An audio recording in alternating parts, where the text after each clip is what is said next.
अंतर्राष्ट्रीय योग दिवस पर इंडियन मेडिकल एसोसिएशन ने 35 स्थानों पर योग शिविर लगाए गए। शहर के जाने माने डॉक्टरों और योगा ट्रेनरों ने लोगों को योग की शिक्षा दी। साथ ही योग करने के तरीके, समयावधि और लाभ के बारे में बताया। कौन सी बीमारी में कौन सा योग लाभदायक है, इसकी भी जानकारी दी। साईं की तकिया स्थित डॉक्टर सुनील बंसल ने बंसल क्लिनिक पर अपने स्टाफ को योग का महत्व समझाते हुए प्रोफेशनल दिनचर्या शुरू करने से पहले स्टाफ के साथ योग किया।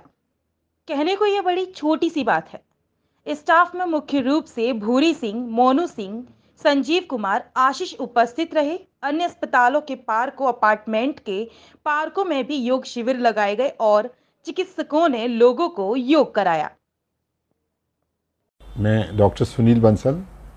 जैसे आप सब जानते हैं, आज इंटरनेशनल योगा डे है, जिसको हमारे माननीय प्रधानमंत्री मोदी जी ने यूनाइटेड नेशन असेंबली से इसको पास कराया था रिजोल्यूशन। और हमारे देश में नहीं, पूरे संसार में लगभग 200 देश इंटरनेशनल योगा डे को मनाते हैं। पूरे संसार भर में लोग गार्डन्स में, फील्ड में, अपने इंस्टीट्यूशंस में, कॉलोनीज़ में, सोसाइटीज़ में, हर जगह सुबह जाके योगा करते हैं और उसका फ़ायदा उठाते हैं योगा का। सर, जैसे कि डायबिटीज़ के डॉक्टर हैं सर, आप पिछले कई दशकों से राजस्थान में प्रैक्टिस कर रहे हैं, क्या सर योग से सर डायबिटीज़ में कोई फ़र्क पड़ता है सर?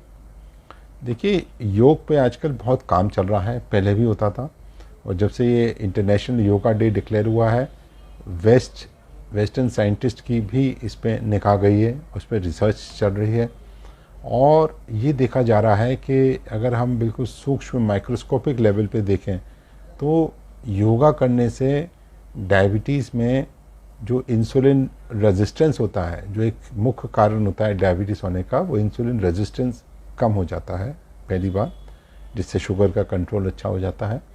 दूसरा, इंसुलिन का जो सीक्रेशन है पेनक्रियास से, बीटा सेल से, वो बढ़ जाता है।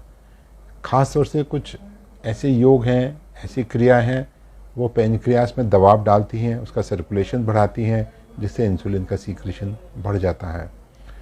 ये भी देखा गया है कि जो योग करते हैं रेगुलर, तो उनका वेट तो कम होता ही है, उनका स्ट्रेस लेवल भी कम हो जाता है। तो स्ट्रेस लेवल कम हुआ, वेट कम हुआ, इंसुलिन का सीक्रेशन बढ़ा और इंसुलिन का रेजिस्टेंस कम हुआ, तो ना केवल डायबिटीज़ कंट्रोल होती है, उनका ब्लड प्रेशर भी कंट्रोल होता है, स्ट्रेस कम होता है, और लॉन्ग टर्म में जो डायबिटीज़ के कॉम्प्लिकेशंस होते हैं, जैसे कि हृदय रोग, किडनी रोग, ये सब पे भी कंट्रोल देखा गया है। जो बहुत अच्छा खासा योग करने वाले हैं रेगुलर और लंबे समय से योग कर रहे हैं, तो उनमें ये भी देखा गया है कि उनकी दवा कम होने लगती है। कुछ लोग बिना दवा के भी कंट्रोल कर लेते हैं, बशर्त कि वो डाइट को भी कंट्रोल करें और साथ में योग करें। ख़ास तौर से जो शुरुआती पेशेंट होते हैं या जिनको प्री डायबिटीज़ कहते हैं, वो अगर योग का सहारा लें, डाइट का सहारा लें, तो वो लोग आने वाले समय में डायबिटीज़ से बच भी सकते हैं।